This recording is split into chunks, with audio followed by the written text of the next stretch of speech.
Punta ako sa ano, sa target kasi may kasamaan ko daw pumunta dito sa ano, sa opisina. Tapos mag shot shooting siya kasi Brown din daw yan, pulis probinsyano. Si Berting, hanip ang dating. Sana hindi niya ako manalo, hindi niya ako matalo kasi akong pinakamagaling dito sa baril. Itong baril ko. Naku, may bala pa. Pumunta siya dito. Hintayin ko yan.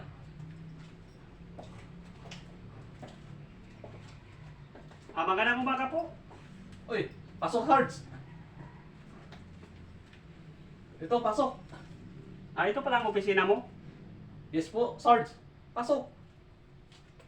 Ako ang pulis probinsyano. Pinadala ako dito ni Colonel. Uy, kung ganun pa, Sarge.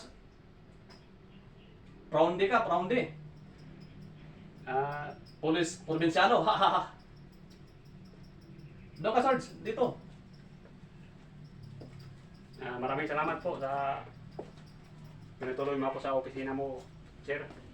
Ipakita mo yung kagalingan mo, Sarge, sa probinsya. Nako, Sarge. Dito, akong kilala na sa baril pagdating sa barilan. Kasi shooter din ako, Sarge. Ikaw, pulis probinsya ka pa rin. Ha ha ha. Ako, Sarge. Manila boy to, Sarge, na pulis. Subukan mo yung galing mo. Baka sabay sa hangin lang yan. Wala yan, Sarge. Ito yung baril ko, ibigay ko sa'yo. Para malaman mo. Dala lang yan, sir. May baril naman din ako.